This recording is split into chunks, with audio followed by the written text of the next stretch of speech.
There was a time when 5-inch hubs were only for the 1%, the elite, the upper echelon of our society. Most of us had to ride 6-inch or even, 6.5-inch. Ugh, what are we, peasants? Until now, introducing, dun dun dun, MTE now comes in cast and it's like way more affordable, so this is absolutely awesome. Super pumped on this one. The original MTE, it was milled out of like a solid block of billet aluminum. Super expensive for the material, super expensive for the machine time, but we invested a ton of money in a die cast mold for both the plate and the whole entire hub itself. And so now we've reduced our material and machine costs significantly. Now everyone can afford a super sweet 5-inch hub. So here's the install video. I'm gonna show you guys how easy it is to take the stator out of your existing motor, drop it into an MTE 5-inch hub, and there you go. So what you guys need is all the tools that it takes to get down to this spot right here. If you guys don't know how to get down to this spot right here, go back to the front page of YouTube and type in one wheel tire change and it'll pop up, boom, there you go. Follow that until you get to this step. A little pro tip that I like to do, this one isn't super necessary, but I do like to pull all of the air out of the tire right now because it makes things a little bit easier when we go to remove the stator. You'll be able to get a little bit better of a grip. And don't point that at your nose when you do it because the inside of tires smells disgusting. Once we're there, you want to flip it on the side where you've got all the screws up on your hub plate cover right here and grab yourself your 4mm hex key, Allen key, whatever you want to call it, and dry fit it, make sure it's the correct size and you don't strip anything out. But that's what you'll do, and you'll need to remove the looks like 7 screws out of the hub plate cover here. So let's do that. Alrighty, once we get those 7 bolts out, the next thing that we want to do is actually push the axle out this way a little bit. So you'll grab, you can use anything, like a little block of wood is probably best, something soft so you don't damage your axle right here, but it should be fine. You can use your, what do they call these, axle carriers? I guess axle carriers, axle blocks, whatever you want to call them, just the stock ones. So follow me down to the ground. Everything's easier to do on the ground for the most part, so we're gonna do it on the ground. Make sure you do it on like a rug or some carpet, put a towel down or something. Don't be doing it on like hardwood or tile because you might bust it. Do it on something soft. So put your block down. Again, it's probably better to use like a block of wood or something, you know, a little softer. Metal on metal is really not great, but in a pinch, this will work fine. So put it down, put the axle right on top of it, and take your hands, place them on the rim right here, and just push straight down. There we go.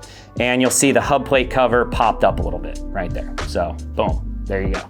Now you actually want to take your axle carrier and put it on real loose. Go ahead and drop the bolts inside. Just do them finger tight. No need to go crazy on them or anything like that. This just basically gives us a handle to pull on in order to pull the stator out of the hub.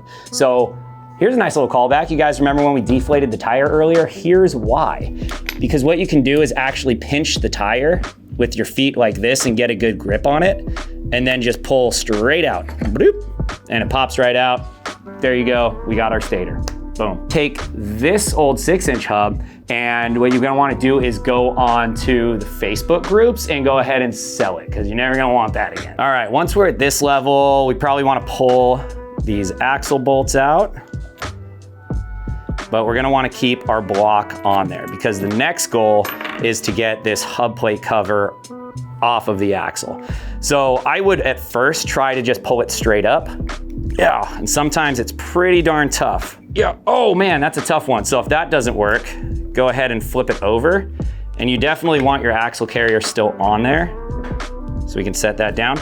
And you'll want to push straight down on this in order to pop it off. It gives you a little bit more leverage. Now, something to be really careful of is this PCB right here. It's very delicate. These little guys are your little hall sensor wires, and they're like barely soldered on there, and these are your little hall sensors right here. And if when you're pushing it down, you flex this PCB, you can actually tear those and completely break your motor. So don't do that, just don't do it. So what I like to do is I like to make sure I'm positioned around it and then just push straight down from there. Yeah. Oh, it's a tough one. Let's take it down to the ground. There she goes. All right, and we got our hub plate cover. There you go. In very rare, I don't want to say it's very rare, it happens from time to time, you will get into a scenario where the bearing actually comes out of the hub plate and gets stuck here on the axle. That really sucks because in order to get that off, you actually need a bearing puller tool. I like to use the little 3-jaw ones off Amazon. I think they're like 15 bucks. It's kind of a good tool to have anyway. But if that happens, you'll want to put something on top, pull your bearing out. Just hopefully that doesn't happen to you, but it's better to be prepared before you tackle this project potentially. So yeah, pick up a bearing extraction kit. I will link one. We'll just link one down in the description. There you go, make it super easy for you. Once we get to this point, we go wash our hands because I've got grease all over them and I don't want to get my beautiful white shirt all dirty. Be right back. All right, here we are. We got the stator out. It's completely separate. This is fantastic. Awesome. Okay, what we want to do now is we want to inspect the O-rings. We're definitely going to want to replace those suckers. I mean, I'm seeing some shrapnel right here, some O-ring shrapnel. So this guy got clipped a little bit for sure, originally going into that hub. So there's that. We want to clean the axle off real nice, replace the O-rings, and then if we have a spacer, like a shim like this, we're actually going to want to remove this shim. We don't need this shim anymore. Oh, that little guy is on there. There we go. So pull that shim, and we're gonna wanna go ahead and yank this old crusty O-ring off of here. And it's got O-rings on both sides, so make sure you get both of them because we are going to replace those. And those are super important to remember to actually put them on, because if you don't have those O-rings, you could get a lot of water intrusion into your motor, and a rusty stator is not good for anyone, except for maybe future motion repair department. They might like to sell you a new one, but you don't want to do that. You don't want to have to buy new parts if you can help it. New O-rings for the axle. We do have these available on our website, so if you want to grab some from there, grab some from there, and we will put one on each side, and they sit down inside this groove down here. You can't miss it, super easy. And you know, if your O-rings are in good shape, you can definitely reuse them, but you know, we're already in here. Why not just replace them? They cost a couple of bucks, easy. Once we're done with that, it is time to get this bad boy inside your new MTE. So what you wanna do first is pull off the hub plate cover. Comes off super easy. Now, here's one little pro tip for you guys. If you try to pull it off just from one side, like this, it's possible it could get pinched, and now it's like, it could be like really tough to get off. So in the case that you do get it kind of pinched sideways and you have like a gap here, no gap here, and you're like, I can't pull the thing off. Take it upside down and like knock it into your carpet in order to get it all the way back down so it spins again, and then try again pulling it straight up. If you use two hands, it's a lot easier. If you maybe pinch it with your feet and pull it straight up. Whatever you gotta do to pull it straight up, you gotta pull it straight up. Speaking of O-rings, we need to install an O-ring right here onto this hub plate cover. So your MTE does come with an O-ring for that. So no need to reuse the one off of your old motor. We have a brand new one for you here. So you'll grab that and put that on.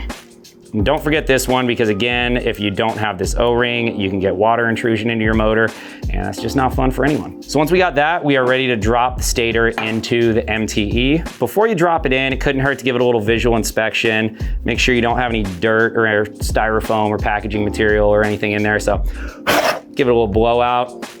Spin the bearings, make sure everything is good, and it all looks good to me. So we're going back down to the ground. All right, so what we're gonna do is we are going to use the old hub block trick again and put it on there.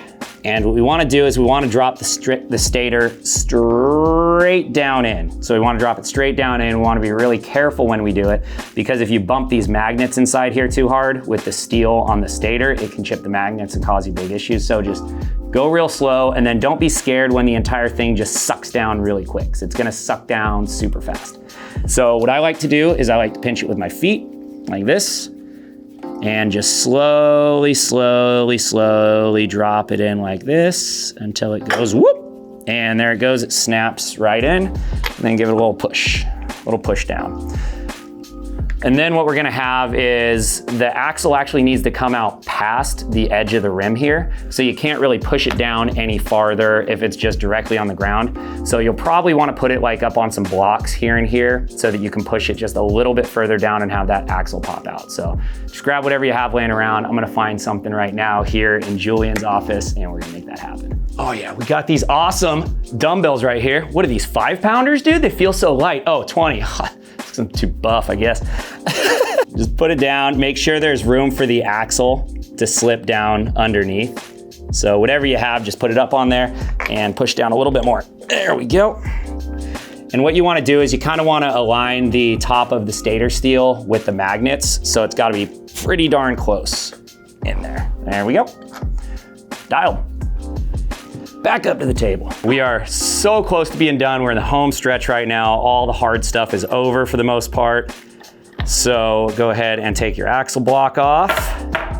Wait, did we remember to put all of the O-rings on? We did, but I don't know if you did at home, so definitely check and make sure you put on all the O-rings. There should be one on each side of the axle and one around the hub plate cover here. I'll wait while you guys check. All right, let's get to it. So at this point, we're now ready to put the spring washers on. What the heck's a spring washer? I've never heard of a spring washer. That's right, you haven't, because we are doing something new and awesome here. So these are included with your MTE. These are spring washers. What these do is these put an exact amount of side load onto your bearings, not too much, not too little, to fill the extra space in there so that you have the perfect amount of side load on your bearings so that you don't get that fun little clunk, clunk, clunk when you lead side to side, and you don't have it too tight to where your bearings fail early. So these things are freaking sweet. But what they are is they're dished out a little bit like this, kind of like a little bowl, and you have two of them. There's a certain way you want to put them. You kind of want to put them like a UFO here, where all the edges are touching and the center edge is raised right here. So if you've got them like this is incorrect if you've got a gap on the outside. If you've got them like nesting into each other where they're touching each other the whole entire time, that's also wrong. You want to put them just like this so that there's no gap on the outside edge, yet you have a gap on the inside edge right here, kind of like a little flying saucer. So set them up like that. Take those and go ahead and put them directly on the axle and push them down all the way past the O-ring until they sit on that little shelf in the very bottom. Julian, you want to get a little shot of that guy? So you can see we're just past the O-ring, sitting down there on that little shelf right there. Time to put the hub plate cover on. Go ahead and slide that over. Slide it down nice and easy. And what I like to do is I actually like to kind of visually line up the holes right there before I give it a push down. And this part's kind of a little bit easier if you're on the ground, but you want to make sure that you're pushing down with even consistency on both sides the whole way, so you're not kind of pinching it to the side again. So I'm gonna put that on the ground, give it a little push. There we go. Perfect. And we're probably still gonna have a little bit of a gap up here because it's really tough to tighten it down just right. But you wanna line up all the holes, and it is time to start installing our screws. So you're gonna get a whole new bag of screws for the MTE. It's a lot more than 7 because they are smaller. And what you want for this is a T20 bit, I believe. Let me double check. T20, I was right. Yep, T20 bit. And don't do this with power tools because you might break something, but I've done 100 of them, so I'm just gonna do it anyway. So this part, it is really important to make sure that your holes are all perfectly lined up on there, because if they're off a little bit, you could cross thread your screws. And just get them all started is what you wanna do. Just get them to catch 1 or 2 threads, just a couple of threads. Oh, and if you do use a power tool, turn it all the way down to the lowest setting so that if you over tighten, it just does that instead of breaking your screw off. Once you got them all started in there, what you wanna do is start tightening them down in a star pattern. So go, left, right, up, down, and then kind of move over one and same thing, and just do a star pattern all the way across until you're slowly tightening the whole entire thing down.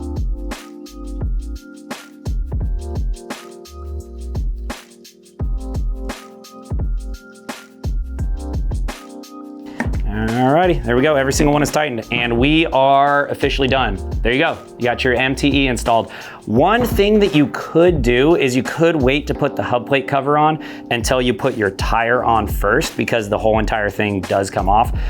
I don't think it's super necessary because I have no problem just jamming a hub into a tire. It's no problem for me, but some people like to do it that way, so that's another little option that you can do.